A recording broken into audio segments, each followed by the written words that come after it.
नमस्कार, news night में आप सभी का स्वागत है। मैं हूं आपके साथ आरेंद्र। बिहार चुनाव में आज एनडीए ने अपना घोषणा पत्र जारी कर दिया, जिसमें युवा, महिला, पिछड़े वर्ग, किसानों पर फोकस दिखाई पड़ रहा है। तो विकसित बिहार का रोड मैप भी संकल्प पत्र के जरिए एनडीए ने सामने रखा है। महागठबंधन का घोषणा पत्र पहले ही सामने आ चुका है। दोनों गठबंधनों के वादों में क्या है खास, इस मुद्दे पर करेंगे विस्तार से चर्चा। दिखाएंगे खबर, राष्ट्रीय एकता दिवस के मौके पर प्रधानमंत्री नरेंद्र मोदी ने क्या दिया बड़ा संदेश। होगी बात एसआईआर के मुद्दे पर छिड़ते सियासी संग्राम की। दिखाएंगे खबर, भारत अमेरिका के बीच रक्षा डील में क्या हुई है करार। इसके अलावा भी होंगी देश दुनिया की हर जरूरी और महत्वपूर्ण खबर। शुरुआत हेडलाइंस के साथ।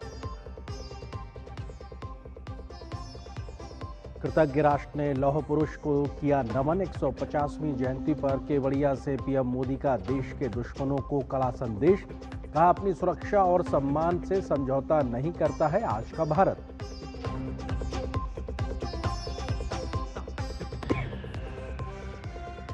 नई दिल्ली में अंतर्राष्ट्रीय आर्य महासम्मेलन। प्रधानमंत्री नरेंद्र मोदी ने कहा, आर्य समाज ने धर्म जागरण के जरिए इतिहास की धारा को दी एक नई दिशा। सदैव भारतीयता की भावना को रखा जीवित। जारी किया स्मारक और सिक्का।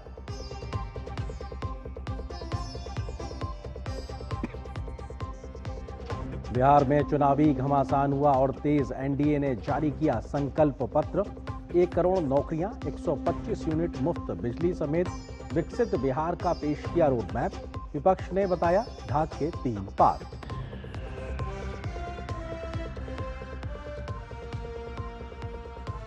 बिहार में चुनाव प्रचार ने पकड़ी रफ्तार। सभी दलों ने झोंकी ताकत। भाजपा ने जंगल राज बनाम मंगल राज के आधार पर मांगा वोट। आरजेडी का बिहार को देश के अग्रणी राज्यों में शामिल करने का वादा।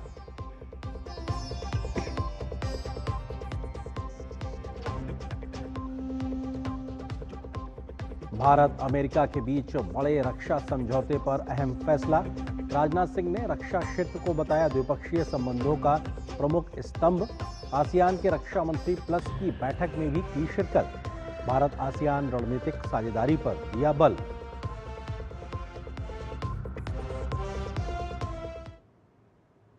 प्रधानमंत्री नरेंद्र मोदी ने लोगों से एकजुट होकर राष्ट्र की प्रगति के लिए खुद को समर्पित करने की अपील की है। उन्होंने कहा कि इससे विकसित भारत का सपना साकार होगा। राष्ट्रीय एकता दिवस समारोह में विशाल जनसमूह को संबोधित करते हुए प्रधानमंत्री ने कहा कि पिछले 11 वर्षों में एनडीए सरकार ने नक्सलवाद और माओवादी आतंकवाद पर एक निर्णायक और करारा प्रहार किया है। सरदार पटेल की 150वीं जयंती के अवसर पर एकता नगर में विशेष कार्यक्रम का आयोजन किया गया था, जहां पर प्रधानमंत्री ने ये बात कही।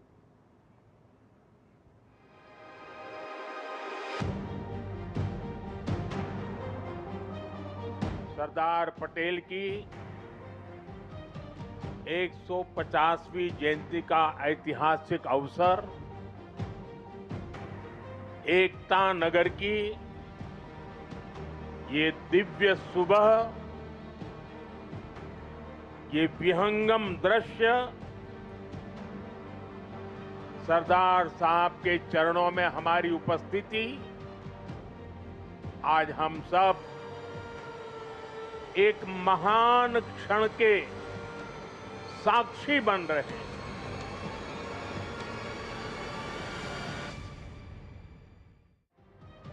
आजादी के बाद 550 से अधिक रियासतों का भारत में विलय कराने का असंभव काम करने वाले लौह पुरुष सरदार वल्लभ भाई पटेल की 150वीं जयंती पर कृतज्ञ राष्ट्र उन्हें नमन कर रहा है। सरदार पटेल राष्ट्रीय एकता की सबसे बड़ी धरोहर हैं और स्टैच्यू ऑफ यूनिटी के प्रांगण में इसी भाव से ली गई शपथ हर भारतवासी को एकजुट करती है। शपथ लेता हूं कि मैं राष्ट्र की एकता, अखंडता और सुरक्षा को बनाए रखने के लिए स्वयं को समर्पित करूंगा।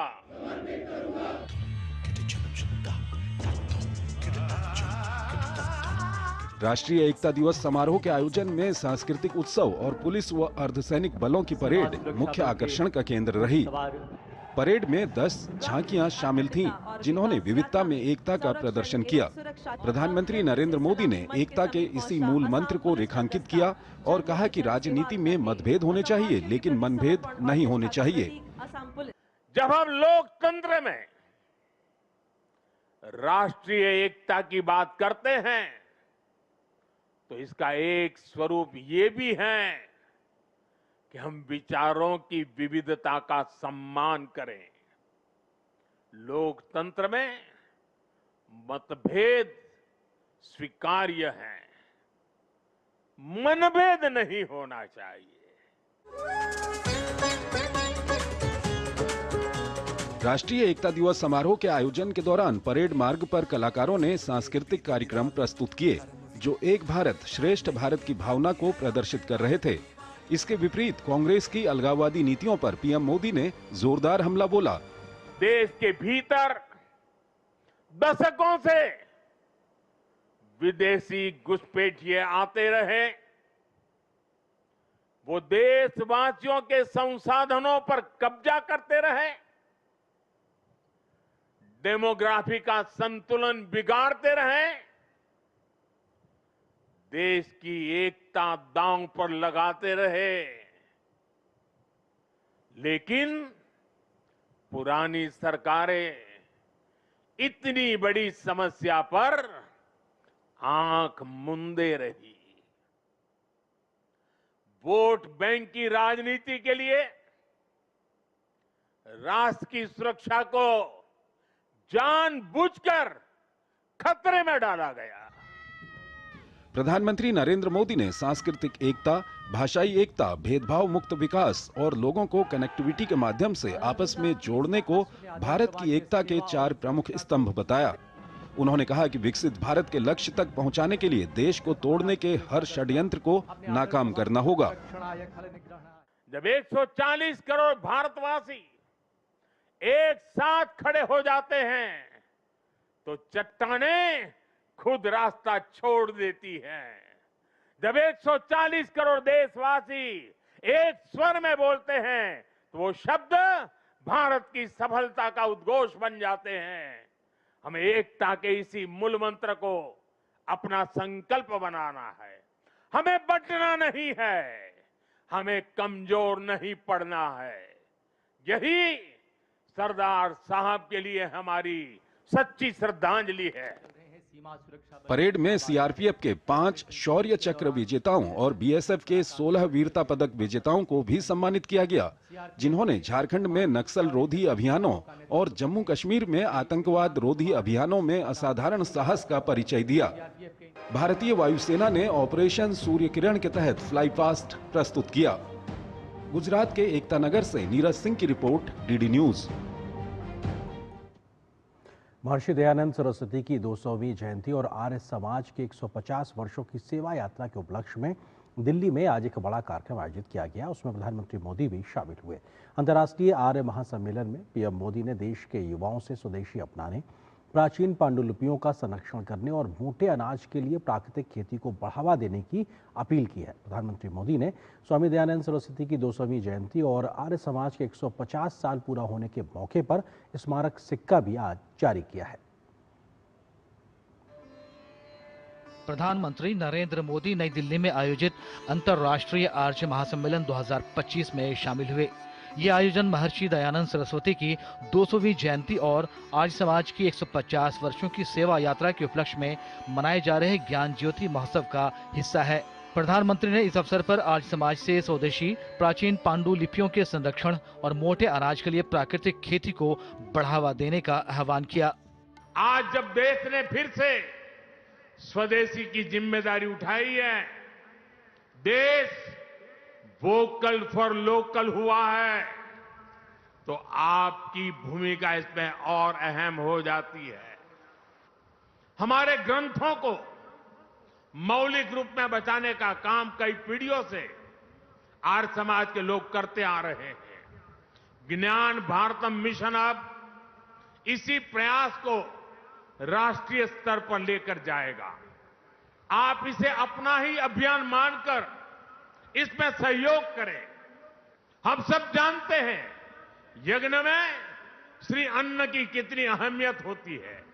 मोटे अनाज यानी श्री अन्न की भारतीय परंपरा को भी हमें आगे बढ़ाना है।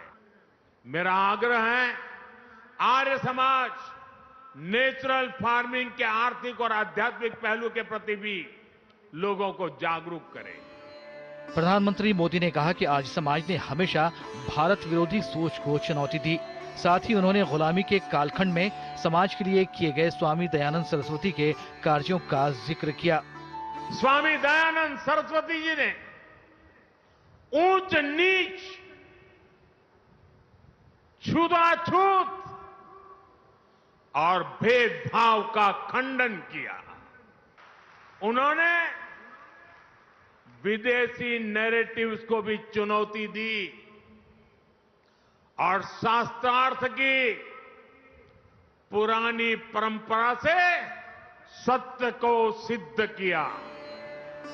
इस अवसर पर प्रधानमंत्री मोदी ने स्वामी दयानंद सरस्वती की 200वीं जयंती और आर्य समाज के 150 साल पूरा होने के अवसर पर स्मारक सिक्का भी जारी किया। निशांत राय की रिपोर्ट, डीडी न्यूज। और यहाँ पर एक छोटे से ब्रेक के लिए रुकते हैं। ब्रेक उस पर जब वापस आएंगे तो खबर दिखाएंगे बिहार की। बिहार का चुनावी संग्राम में क्या रहा है आज खास और कैसे वादों, आरोप प्रत्यारोप का दौर लगातार जारी। इस खबर पर विस्तार से नजर छोटे से ब्रेक के बाद।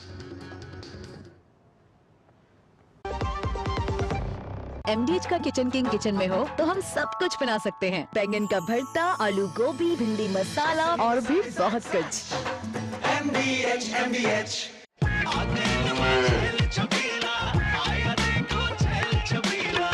एक कपिला, अरे भाई सब एक ही जैसा होता है। ये लो साधारण पशु आहार।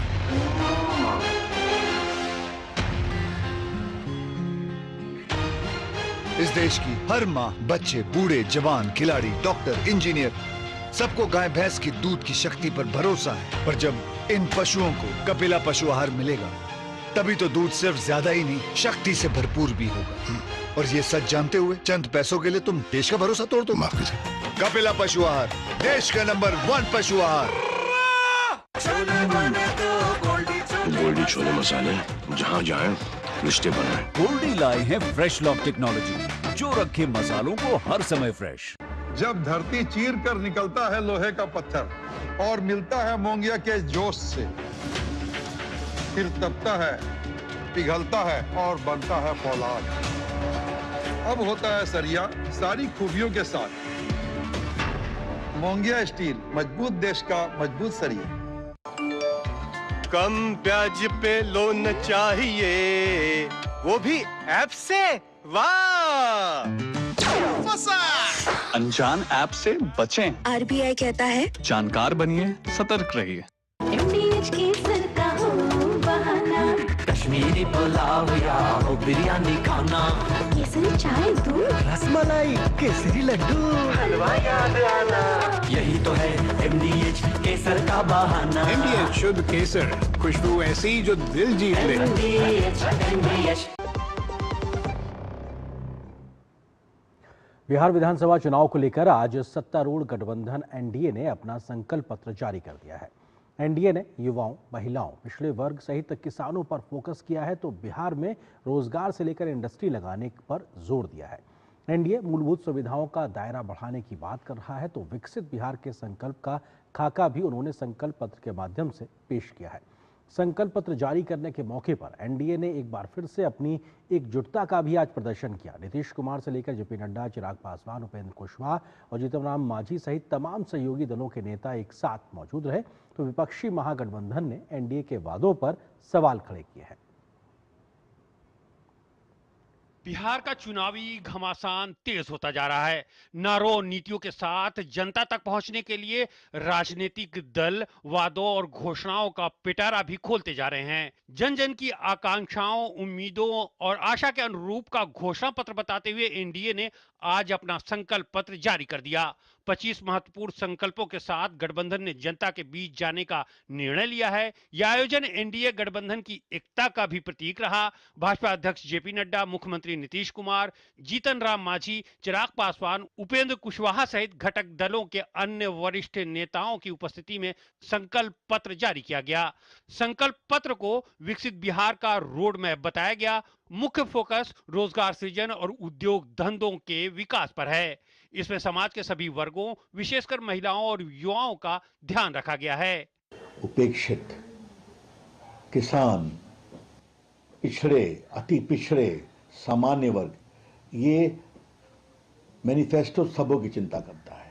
एनडीए के संकल्प पत्र में मुख्य रूप से 1 करोड़ सरकारी नौकरियां, हर जिले में मेगा स्किल सेंटर, 1 करोड़ लखपति दीदी, 125 यूनिट मुफ्त बिजली, केजी से पीजी तक मुफ्त शिक्षा, 5 वर्ष में बाढ़ मुक्त बिहार, फिल्म सिटी, कर्पूरी ठाकुर किसान सम्मान निधि, 7 एक्सप्रेसवे जैसे बड़े वादे शामिल हैं। मुख्यमंत्री महिला रोजगार योजना के अंतर्गत महिलाओं को 2 लाख तक की सहायता राशि सरकार देगी और 1 करोड़ महिलाओं को लखपति दीदी बनाने का काम एनडीए का संकल्प पत्र हम लोगों ने रखा है। घोषणाएं हमारी जो भविष्य की योजनाएं हैं उसका चेहरा हो सकती हैं, लेकिन हमने काम इतना किया है कि सामने विपक्ष को खुली चुनौती है कि अपना इतिहास भी वो साझा करें। ये संकल्प पत्र अगले 5 साल का हमारा वो वादा है जो हम लोग बिहार को विकसित राज्य बनाने की दृष्टि के साथ लेकर चलना चाहते हैं। वहीं महागठबंधन ने एनडीए के संकल्प पत्र पर तंज कसते हुए कहा कि इन लोगों को सॉरी पत्र लाना चाहिए। एनडीए के लोगों को सॉरी पत्र लाना चाहिए और बिहार के 14 करोड़ जनता से सॉरी बोलना चाहिए था कि 20 साल से भी राज करने के बाद भी सबसे गरीब राज्य बिहार। इनका जो मैनिफेस्टो है संकल्प पत्र, ये ढाक के 3 पात्र हैं, ये जुमलेबाजी है। आरोप प्रत्यारोप चुनाव प्रचार का हिस्सा है, लेकिन महागठबंधन अब तक इस बात का जवाब नहीं दे पा रहा है कि हर परिवार से एक सरकारी नौकरी के वादे के लिए पैसा कहां से लाएगा। महागठबंधन ने रोजगार, सामाजिक न्याय, महिला सशक्तिकरण और किसानों के हितों को प्राथमिकता देने का वादा किया है, लेकिन अब गेंद जनता के पाले में है कि उसे किसका घोषणा पत्र ज्यादा पसंद आता है। Bureau report, DD news. तो एनडीए का आज घोषणा पत्र आ गया संकल्प पत्र के तौर पर। तो इससे पहले महागठबंधन की ओर से तेजस्वी प्रण भी सामने आ चुका है। जल्दी से आपको बताते हैं कि दोनों बड़े गठबंधनों के वायदों में क्या क्या समानता और किस प्रकार से एक दूसरे से आगे निकलने की होड़ वायदों में नजर आ रही है। एनडीए बनाम महागठबंधन के घोषणा पत्र में अगर क्षेत्रवार बात की जाए, रोजगार के मसले पे एनडीए ने कहा है कि 1 करोड़ रोजगार देंगे और अपने आप में महागठबंधन ने कहा कि हर परिवार को सरकारी नौकरी देने का वायदा किया। हालांकि इसको लेकर सवाल उठ रहा कि पैसा कहां से आएगा।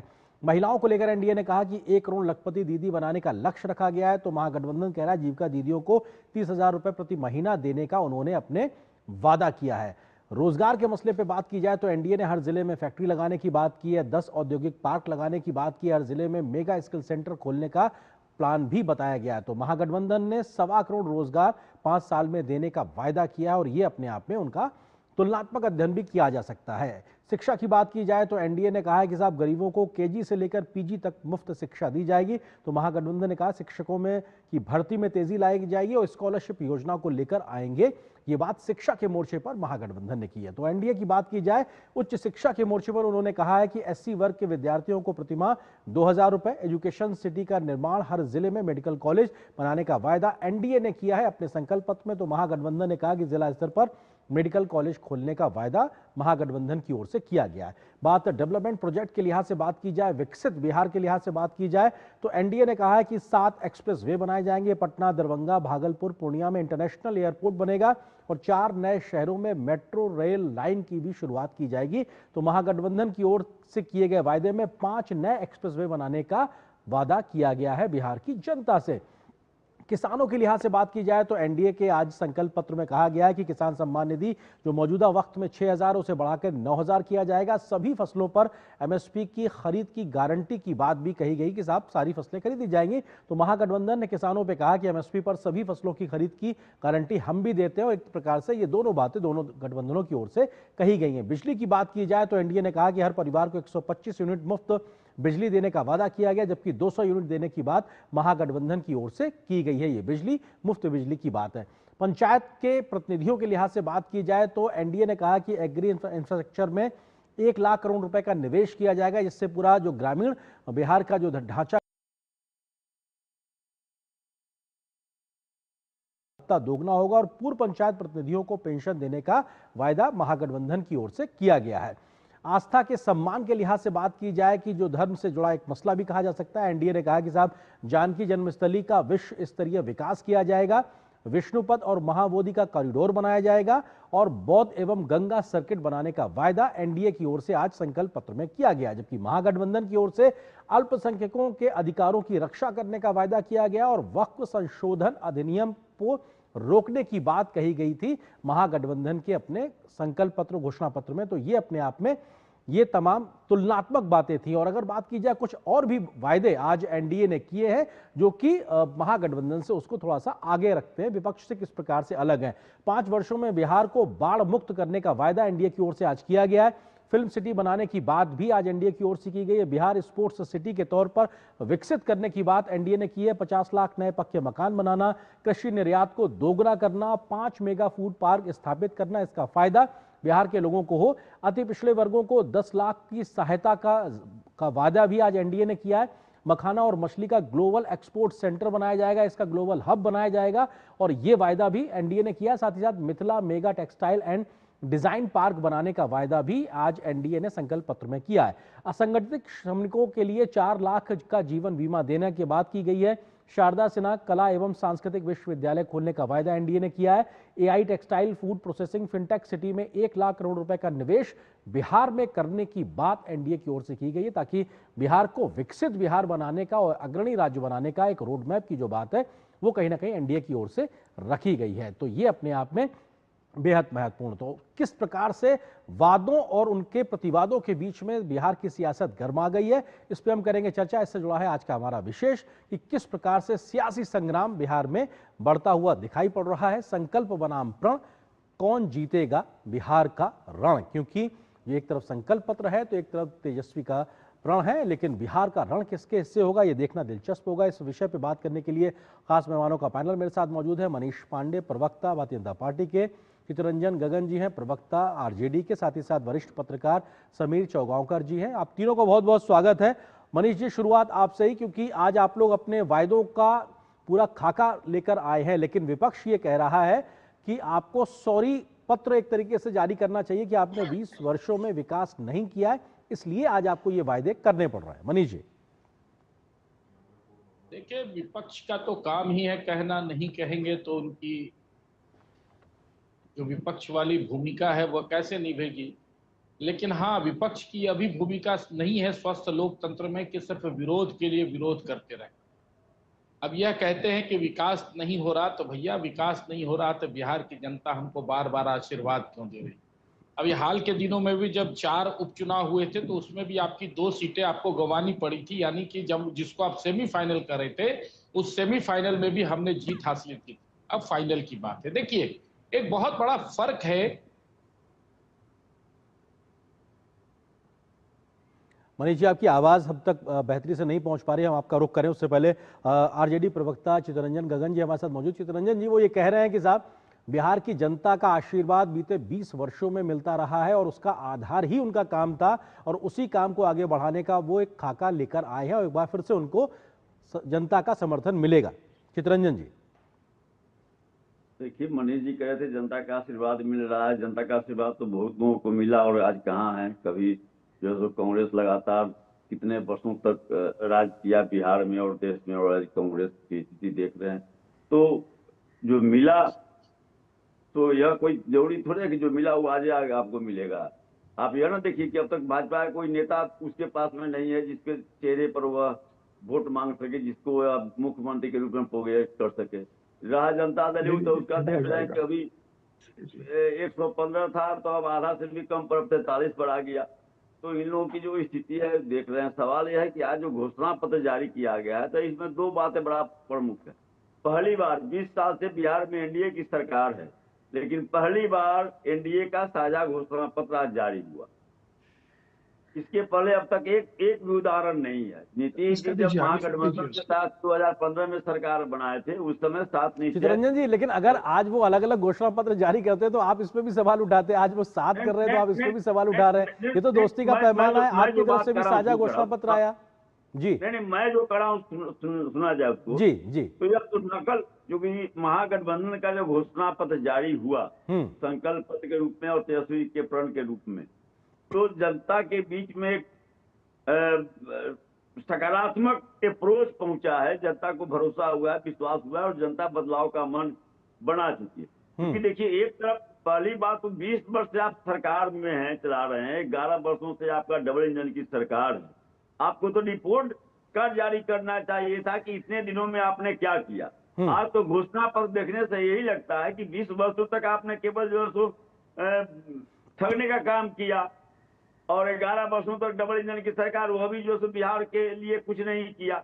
और पिछले जो वादे आपने किए थे उस पर कितना अमल हुआ यह बताना चाहिए। ठीक है मनीष पांडे जी, आपकी आवाज बीच में हम तक नहीं पहुंच रही थी। सवाल ये वो कर रहे हैं कि साहब, आपको तो संकल्प पत्र नहीं बल्कि रिपोर्ट कार्ड पेश करने की जरूरत थी, आपने कितना काम किया है, और वो कह रहे डबल इंजन की सरकार में तो बहुत काम होना चाहिए था, अभी तक तो बहुत हुआ नहीं है।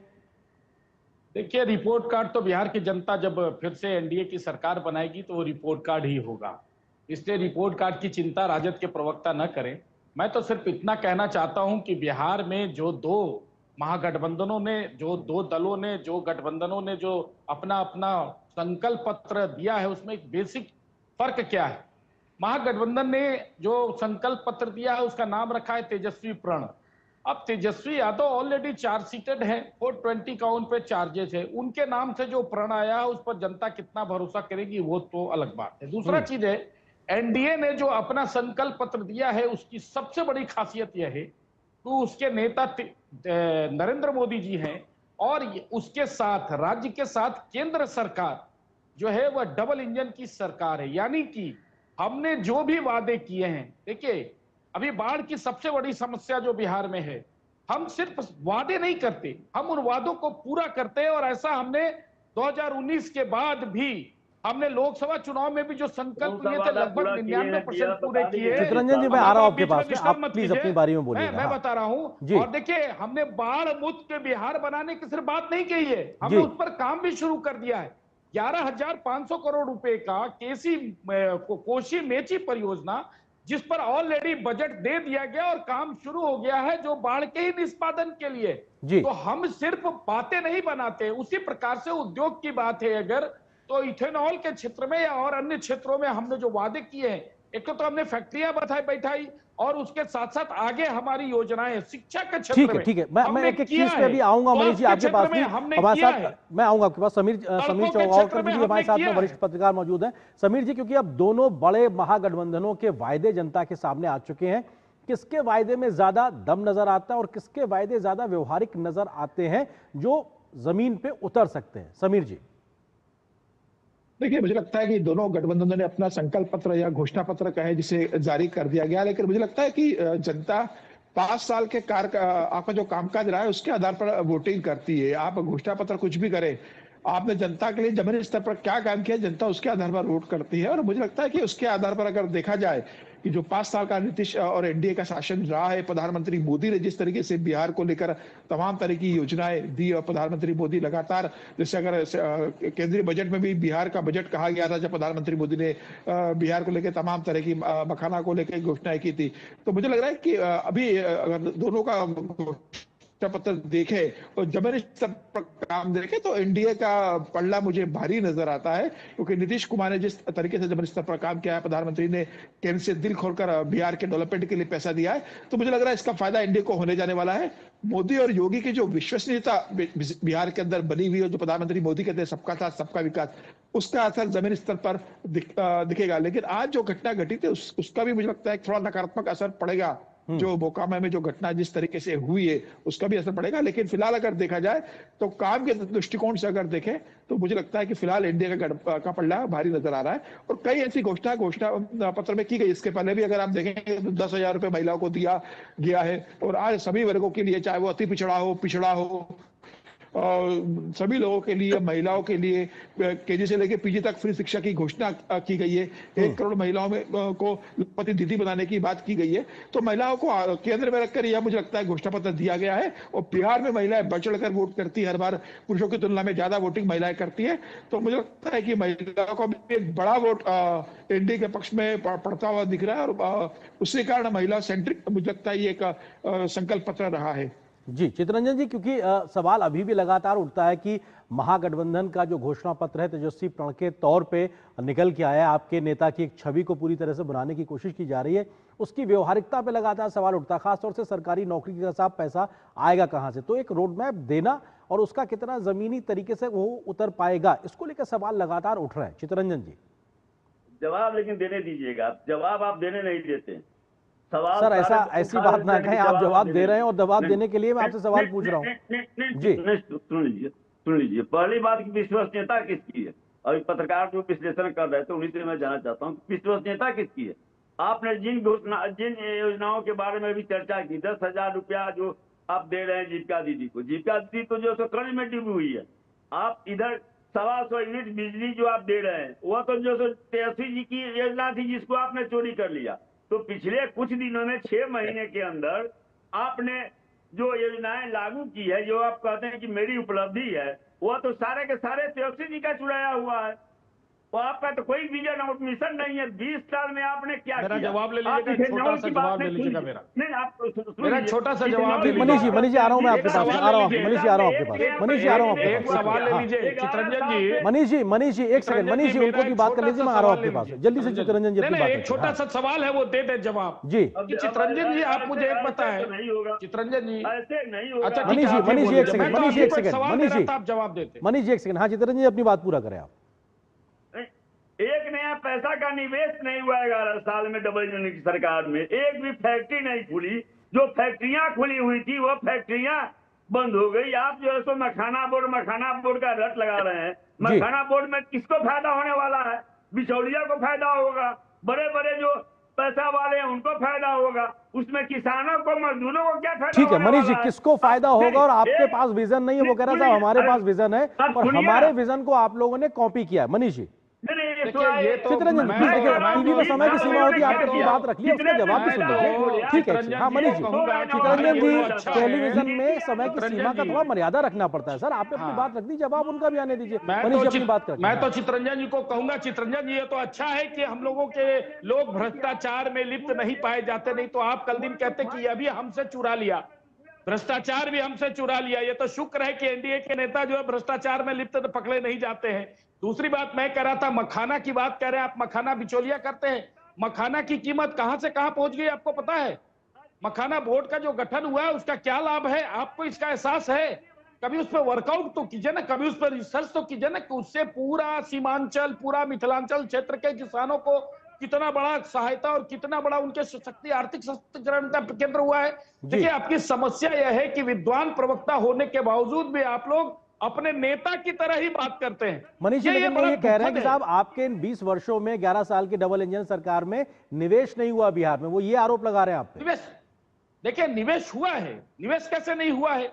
आज इथेनॉल की जो फैक्ट्रियां जितनी खुली हैं, आज इथेनॉल के जो कोटे बढ़ाए गए हैं वो गवर्नमेंट सेक्टर्स के थोड़ी खुले हैं, सारा प्राइवेट सेक्टर्स में ही खुला है। इसके अतिरिक्त जो मुजफ्फरपुर से लेके पूरा चंपारण, चनपटिया, इन सब चीजों में जो पार्क बने हैं वो सारे किसने बनाए हैं? उसमें कौन लोग काम कर रहे हैं?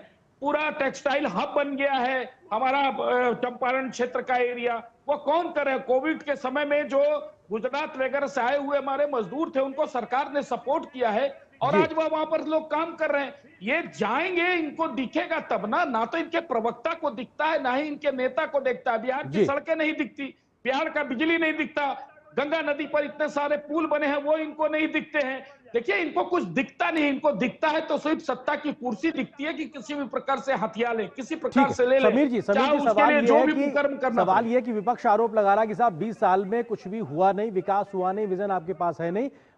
एनडीए कह रहा है कि साहब हमने इतना काम किया है, बिहार बदल गया है लेकिन उनको दिखाई नहीं पड़ता। इसकी जमीनी सच्चाई कैसे? मनीष जी आपका पॉइंट आ गया। समीर जी किस तरह से देखा जाए कि 20 वर्षों में क्या बिहार बदला है कि और किस किस मोर्चे पे कितना बदला है? समीर जी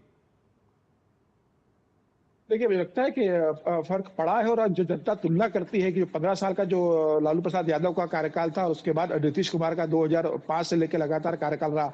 हालांकि बीच में 2 बार नीतीश कुमार जरूर आरजेडी के साथ चले गए थे, लेकिन प्रधानमंत्री ने जिस बात का जिक्र किया कि भाई आज के जो बुजुर्ग लोग हैं वो युवाओं को बताया कि किस तरीके से आरजेडी का शासन हुआ करता था और किस तरीके से उसमें अपहरण उद्योग में तब्दील हो गया था, किस तरीके से लूटमार चलती थी। तो मुझे लग रहा है कि वो एक बड़ा बैगेज तेजस्वी और आरजेडी के साथ जुड़ा हुआ है लालू प्रसाद यादव के 15 साल का, था, और जिन्होंने 15 साल का वो कार्यकाल देखा है, सत्ता का अपराधीकरण होते हुए देखा है, अपराधी और सत्ता का संगठित गिरोह बनते देखा है, मुझे लगता है कि वो लोग अभी भी उससे उभरे नहीं है और यह बहुत मुश्किल होगा आरजेडी के लिए। तेजस्वी यादव कोई अलग विकल्प प्रस्तुत नहीं कर पाए कि वह लालू से अलग प्रशासन देंगे। आज भी आरजेडी में उन्हीं लोगों का दबदबा ज्यादा है जो लालू प्रसाद यादव के समय से थे, तो मुझे लग रहा है कि तेजस्वी के लिए बहुत आसान नहीं होगा। नीतीश कुमार की जो सुशासन की बाबू रही, परिवारवाद का आरोप नहीं है, भ्रष्टाचार का आरोप नहीं है, यह यूएसपी हमेशा नीतीश कुमार के साथ जुड़ी रही है। देखिए आज उनका बेटा निशांत कुमार को भी अभी तक उन्होंने टिकट नहीं दिया, राजनीति में कोई सक्रिय नहीं है, जबकि आरजेडी का पूरा परिवार राजनीति में सक्रिय है। तो मुझे लग रहा है कि और जिस तरीके से अभी जमीन के बदले नौकरी का जो आरोप लगा, और अभी कुछ दिन पहले ही दिल्ली में तेजस्वी और राबड़ी देवी और लालू प्रसाद तीनों आए थे, तो ये जनता समझ रही है इस बात को कि भाई करप्शन को लेकर परिवार का क्या भूमिका रही है। तो ये सब फायदे जो एनडीए के साथ जुड़े हैं प्रधानमंत्री मोदी नीतीश कुमार के साथ, उसका फायदा जमीनी स्तर पर वोटिंग के दिन जो पहला चरण होगा 6 तारीख को, 11 तारीख को दूसरे चरण की वोटिंग में, बिल्कुल 14 तारीख से नतीजे बता देंगे किसके वादे और दावों में कितना दम है। फिलहाल वक्त इतनी अनुमति दे रहा, आप तीनों का बहुत बहुत शुक्रिया, धन्यवाद हमारे साथ जुड़ने के लिए, इस विषय पर विस्तार से बात करने के लिए शुक्रिया आप तीनों का। और यहाँ पर एक छोटे से ब्रेक के लिए रुकते हैं, ब्रेक के उस पार जब वापस आएंगे तो खबर दिखाएंगे कि 11 बांग्लादेशी नागरिक कहाँ पे गिरफ्तार किए गए, क्या है पूरी खबर, विस्तार से नजर छोटे से ब्रेक पर।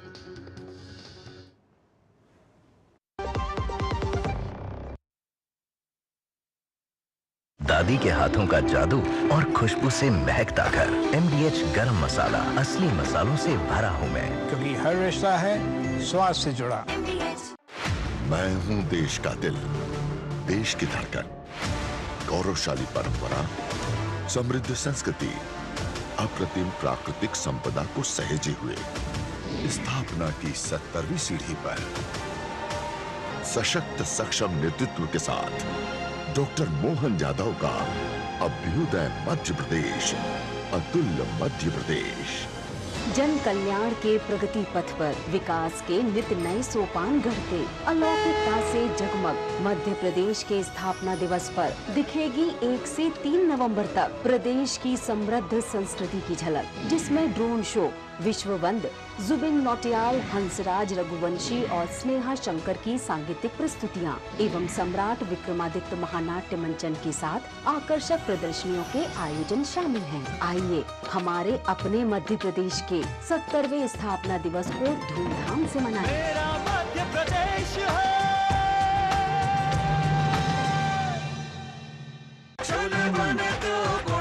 गोल्डी छोले मसाले, जहाँ जाएं रिश्ते बनाएं। गोल्डी लाए हैं फ्रेश लॉक टेक्नोलॉजी, जो रखे मसालों को हर समय फ्रेश।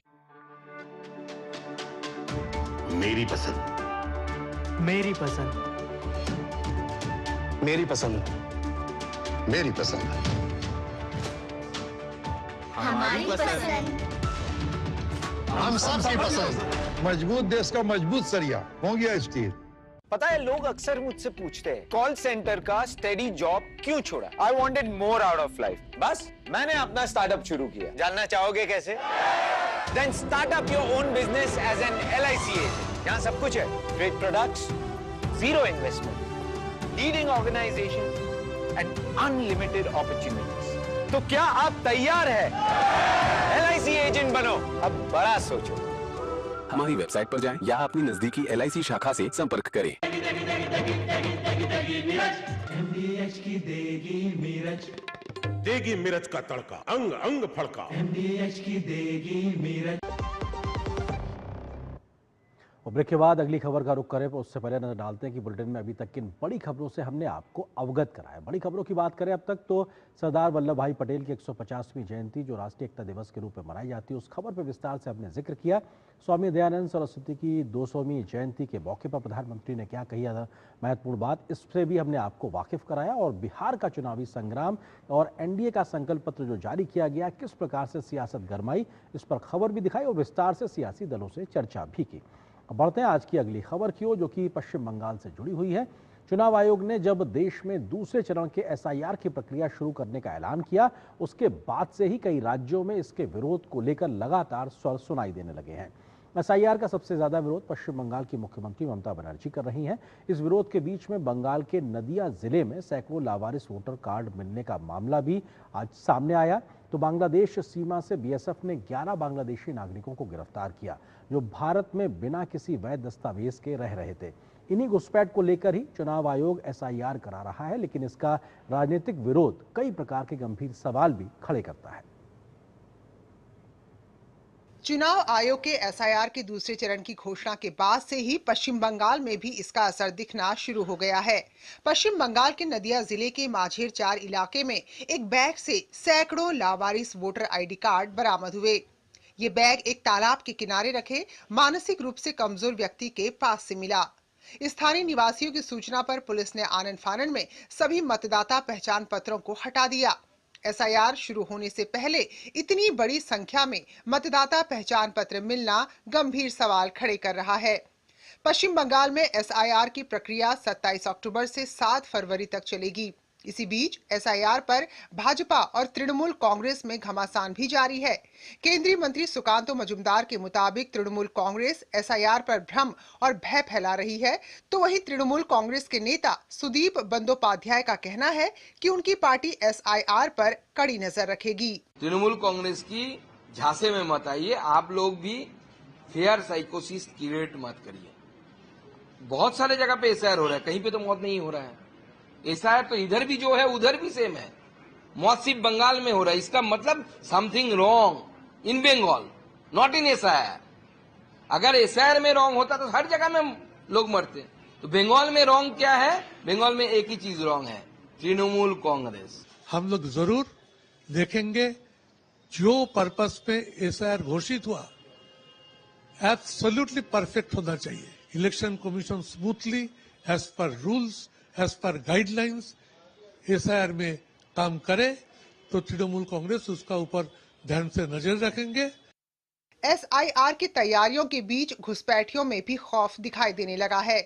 बीएसएफ ने शुक्रवार तड़के तराली भारत बांग्लादेश सीमा से अपने देश लौटने की कोशिश कर रहे 11 बांग्लादेशी नागरिकों को गिरफ्तार किया है। इनमें 3 पुरुष, 4 महिला और 4 नाबालिग बच्चे शामिल हैं। जानकारी के मुताबिक 143वीं बटालियन के जवानों ने कुछ संदिग्ध लोगों को सीमा पार करने की कोशिश करते हुए देखा तो रोककर उनसे पूछताछ की। इसके बाद पता चला कि ये सभी बांग्लादेश के निवासी हैं और काफी लंबे समय से भारत में रहकर जीवन यापन कर रहे थे। ये सभी बिना किसी वैध दस्तावेज के अवैध रूप से सीमा पार कर बांग्लादेश लौटना चाहते थे। बीएसएफ ने सभी को स्वरूपनगर थाने के हवाले कर दिया, जहां से उन्हें बशीरहाट कोर्ट में पेश किया गया। कोलकाता से प्रसेनजीत बख्शी के साथ ब्यूरो रिपोर्ट, डीडी न्यूज। और यहाँ पर एक और छोटे से ब्रेक के लिए रुकते हैं। ब्रेक के उस पार जब वापस आएंगे तो खबर दिखाएंगे आपको भारत अमेरिका रक्षा समझौते की। क्या है इस समझौते में खास, विस्तार से नजर छोटे से ब्रेक के बाद।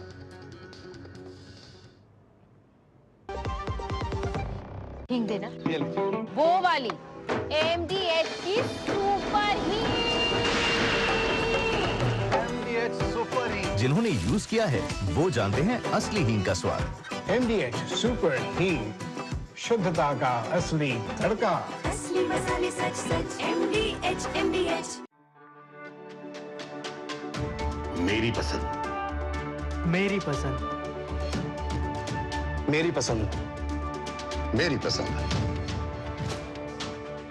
हमारी पसंद, हम सबकी पसंद। मजबूत देश का मजबूत सरिया होंगे स्टील। वीडियो लाइक करने के पैसे मिलेंगे। So easy. अनजान लिंक्स पर क्लिक मत कीजिए। आरबीआई कहता है जानकार बनिए, सतर्क रहिए। गोल्डी छोले मसाले, जहाँ जाए रिश्ते बनाए। गोल्डी लाए हैं फ्रेश लॉक टेक्नोलॉजी जो रखे मसालों को हर समय फ्रेश। क्या आपको है आकर्षक बचत विकल्पों की तलाश? LIC प्रस्तुत करता है नवजीवन श्री सिंगल प्रीमियम प्लान। एक मुश्त प्रीमियम राशि जमा करें, जीवन बीमा कवर का आनंद उठाएं, परिपक्वता पर गारंटीकृत निश्चित राशि प्राप्त करें। तरलता विकल्प भी उपलब्ध। अभी खरीदें। मौजूदा पॉलिसी धारकों के लिए आकर्षक छूट, नियम और शर्तें लागू। सस्ते वाले दाल मसाले स्वाद हुआ बेकार। MDH की हल्दी मिर्ची धनिया करे कमाल। ये रंग दे, ये खुशबू दे, ये तीखा, ये कम पड़े। क्या निराला MDH मसाला।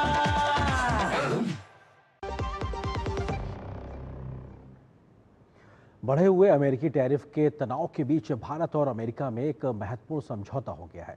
हिंद प्रशांत में चीन से मिल रही चुनौतियों के बीच इस समझौते को विशेषज्ञ काफी महत्वपूर्ण और ऐतिहासिक बता रहे हैं।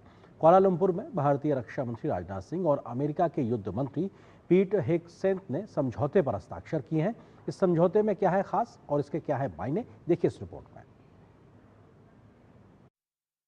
भारत और अमेरिका के बीच मजबूत रक्षा साझेदारी को और आगे बढ़ाने में दोनों देशों को महत्वपूर्ण सफलता मिली है। कुआलालंपुर में 12वीं आसियान रक्षा मंत्रियों की बैठक से इतर दोनों देशों के बीच 10 वर्षीय रक्षा समझौते पर हस्ताक्षर हुए हैं। दोनों देशों के रिश्तों के लिए इसे अहम समझौता बताया जा रहा है। इस मौके पर रक्षा मंत्री राजनाथ सिंह ने कहा कि ये समझौता भारत और अमेरिका के बीच की रक्षा साझेदारी की नीतियों को नई दिशा देगा। उन्होंने कहा कि हमारे द्विपक्षीय संबंधों में रक्षा क्षेत्र एक अहम स्तंभ है। एक मुक्त नियम आधारित हिंद प्रशांत महासागर क्षेत्र के लिए हमारी साझेदारी बेहद अहम है। ये समझौता दोनों देशों के बीच बढ़ते रणनीतिक सहयोग के मजबूत होने का संकेत है। डिफेंस फ्रेमवर्क की शाइनिंग मैं समझता हूँ कि उसके परिणाम स्वरूप आज एक नए अध्याय का प्रारंभ होगा। इन शब्दों के साथ मैं पुनः आपको धन्यवाद देता हूँ और मेरा पूरा विश्वास है कि आपकी लीडरशिप में भारत और यूएस के रिश्ते और अधिक मजबूत होंगे। वहीं अमेरिका के युद्ध मंत्री पीट हेगसेथ ने कहा कि दोनों देशों के रक्षा संबंध इतने मजबूत कभी नहीं रहे। पीट हेगसेथ ने सोशल मीडिया पर साझा एक पोस्ट में बताया कि उनकी भारत के रक्षा मंत्री राजनाथ सिंह से मुलाकात हुई और एक रक्षा समझौते पर हस्ताक्षर हुए। उन्होंने कहा कि दोनों देशों के बीच हुआ समझौता क्षेत्रीय स्थिरता को मजबूत करेगा। उन्होंने कहा कि सूचनाएं साझा करने, तकनीकी सहयोग बढ़ाने में हम अपने समन्वय को बेहतर कर रहे हैं। 10 वर्षों का नया रक्षा समझौता भारत और अमेरिका की रक्षा साझेदारी को और ज्यादा मजबूत करेगा। इस समझौते से क्षेत्रीय स्थिरता और सुरक्षा को बढ़ावा मिलेगा। दोनों देशों ने अपनी सूचना साझा करना, समन्वय और तकनीक सहयोग को भी बढ़ाने का फैसला किया है। भारत अमेरिका के रक्षा संबंध इतने मजबूत कभी नहीं रहे। इससे पहले भारतीय विदेश मंत्री डॉक्टर जयशंकर ने भी कुआलालंपुर में अमेरिकी विदेश मंत्री मार्को रूबियो के साथ मुलाकात की थी। इस मुलाकात के बाद अमेरिकी विदेश मंत्री मार्को रूबियो ने अपने एक बयान में कहा था कि भारत के साथ रिश्तों की कीमत पर अमेरिका पाकिस्तान से संबंध मजबूत नहीं करेगा। वहीं हिंद प्रशांत में चीन की चुनौती को देखते हुए भी भारत और अमेरिका के बीच मजबूत होते रक्षा संबंधों को ऐतिहासिक माना जा रहा है। टैरिफ को लेकर दोनों देशों के संबंधों में कुछ खटास जरूर आई है, लेकिन दोनों ओर से आ रहे बयानों से लगता है कि अगले कुछ महीनों में इसका भी हल निकाल लिया जाएगा। और यहाँ पर एक और छोटे से ब्रेक ले रुकते हैं। ब्रेक उस पार खबर दिखाएंगे कि आसियान में रक्षा मंत्रियों की जो बैठक हुई है उसमें रक्षा मंत्री राजनाथ सिंह ने क्या कही बात, खबर पे विस्तार से नजर छोटे से ब्रेक के बाद।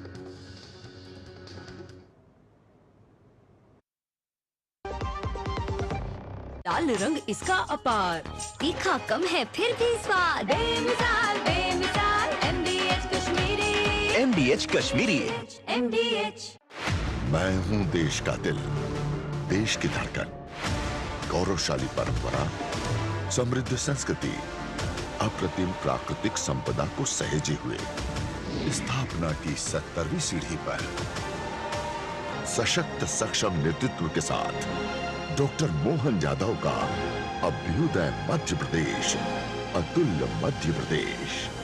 जन कल्याण के प्रगति पथ पर विकास के नित नए सोपान गढ़ते अलौकिकता से जगमग मध्य प्रदेश के स्थापना दिवस पर दिखेगी 1 से 3 नवंबर तक प्रदेश की समृद्ध संस्कृति की झलक, जिसमें ड्रोन शो, विश्ववंद, जुबिन नौटियाल, हंसराज रघुवंशी और स्नेहा शंकर की सांगीतिक प्रस्तुतियां एवं सम्राट विक्रमादित्य महानाट्य मंचन के साथ आकर्षक प्रदर्शनियों के आयोजन शामिल हैं। आइए हमारे अपने मध्य प्रदेश के 70वें स्थापना दिवस को धूमधाम से मनाएं। मेरा मध्य प्रदेश है।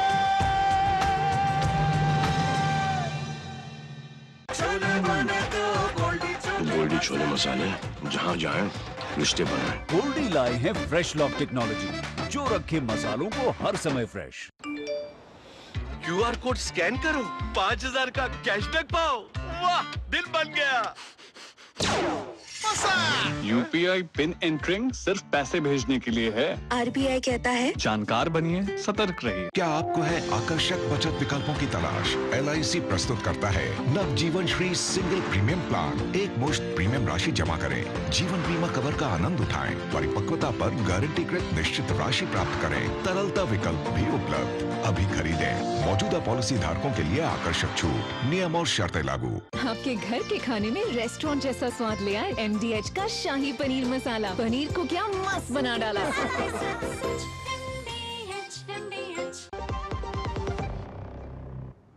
रक्षा मंत्री राजनाथ सिंह इस समय कुआलालंपुर में हैं, जहां उन्होंने आसियान रक्षा मंत्रियों की बैठक में हिस्सा लिया तो कई देशों के रक्षा मंत्रियों के साथ में द्विपक्षीय मुलाकात भी की है। रक्षा मंत्री ने कहा, भारत आसियान के साथ अपनी रणनीतिक साझेदारी को महत्व देता है और आपसी विश्वास को बढ़ाने के लिए पूरी तरीके से प्रतिबद्ध है।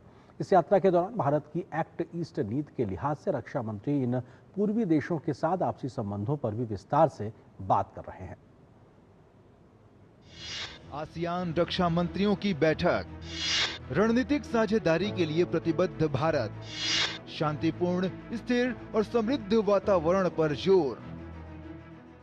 रक्षा मंत्री राजनाथ सिंह ने भारत आसियान साझेदारी पर बल दिया है। कुआलालंपुर में आयोजित आसियान रक्षा मंत्रियों की बैठक प्लस में रक्षा मंत्री राजनाथ सिंह ने कहा कि इस सम्मेलन से साझा विचारों और पहलों के माध्यम से एक शांतिपूर्ण, स्थिर और समृद्ध वातावरण को बढ़ावा मिलता है। रक्षा मंत्री ने कहा कि भारत आसियान के साथ अपनी रणनीतिक साझेदारी को महत्व देता है और आपसी विश्वास को बढ़ावा देने के लिए प्रतिबद्ध है।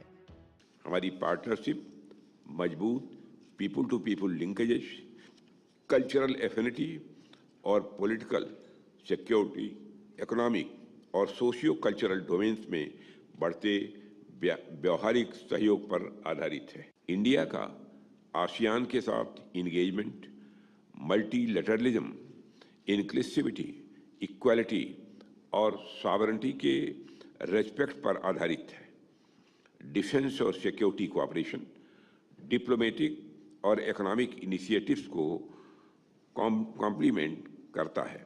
इससे एक हॉलिस्टिक पार्टनरशिप बनती है जो ट्रेडिशनल और इमर्जिंग सिक्योरिटी चैलेंजेस दोनों को एड्रेस करती है।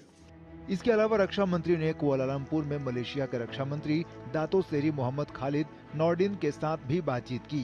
बैठक में भारत मलेशिया रक्षा पार्टनरशिप को और मजबूत करने के तरीकों पर चर्चा की गई। रक्षा मंत्री राजनाथ सिंह ने सिंगापुर के रक्षा मंत्री चान चुंग सिंग से भी मुलाकात की। Bureau report, DD news. और न्यूज नाइट के अंत में आपको छोड़ जाते कुछ और राष्ट्रीय महत्व की खबरों के साथ फटाफट अंदाज में। आप देखिए इन खबरों को मुझे और मेरी पूरी टीम को दीजिए अनुमति। नमस्कार। उपराष्ट्रपति CP राधाकृष्णन ने अंतर्राष्ट्रीय रणनीतिक सहभागिता कार्यक्रम के तीसरे संस्करण में भाग लिया। कार्यक्रम में 24 देशों के 32 अंतर्राष्ट्रीय प्रतिभागियों समेत कुल 44 प्रतिनिधियों ने हिस्सा लिया। इसका मकसद वैश्विक दक्षिण के देशों को रणनीतिक रूप से जोड़ना, वैश्विक दृष्टिकोण विकसित करना और बेहतर भविष्य के लिए मिलकर काम करना है। भारत और ऑस्ट्रेलिया के बीच 29 से 31 अक्टूबर तक कैनबरा में सैन्य वार्ता हुई। दोनों पक्षों ने क्षेत्र में शांति और स्थिरता बनाए रखने की प्रतिबद्धता दोहराई। भारतीय प्रतिनिधिमंडल ने ऑस्ट्रेलियाई युद्ध स्मारक पर श्रद्धांजलि दी। असम के गुवाहाटी में नवीकरणीय ऊर्जा पर क्षेत्रीय कार्यशाला का आयोजन किया गया। इस कार्यशाला का उद्घाटन केंद्रीय मंत्री प्रहलाद जोशी ने किया। इसका मकसद पूर्वोत्तर क्षेत्र में नवीकरणीय ऊर्जा, विशेष रूप से सौर ऊर्जा को बढ़ावा देना है। भारत में पहली बार ऐतिहासिक समुद्री सम्मेलन का आयोजन होगा। यह सम्मेलन विशाखापट्टनम में 15 फरवरी से 25 फरवरी 2026 तक चलेगा। इस दौरान भारत इंटरनेशनल फ्लीट रिव्यू 2026, मिलन 2026 और Indian ocean naval symposium conclave of chiefs की संयुक्त मेजबानी करेगा। अमेरिका और रूस अंतर्राष्ट्रीय बेड़ा समीक्षा और अभ्यास मिलान में भाग लेंगे। नौसेना उप प्रमुख वाइस एडमिरल संजय वात्स्यायन ने जानकारी देते हुए बताया कि दोनों देश अपने जहाज भेजेंगे और विमानों के आने की भी संभावना है। राजस्थान के जोधपुर में ATS और IB ने संयुक्त कार्रवाई करते हुए कई जगहों पर छापेमारी की। छापेमारी में खुफिया एजेंसियों ने 3 मौलवियों को हिरासत में लिया है। सूत्रों के अनुसार इन सभी के खिलाफ आतंकी संगठनों और अंतर्राष्ट्रीय फंडिंग नेटवर्क से जुड़े होने के सबूत मिले थे। दिल्ली में वायु प्रदूषण को नियंत्रित करने के लिए वायु गुणवत्ता प्रबंधन आयोग ने बड़ा कदम उठाया है। 1 नवंबर से दिल्ली में BS6 मानक के अलावा किसी भी बाहरी पंजीकृत वाणिज्यिक मालवाहक वाहन का प्रवेश प्रतिबंधित रहेगा। हालांकि BS4 श्रेणी के वाहनों को 31 अक्टूबर 2026 तक छूट दी गई है।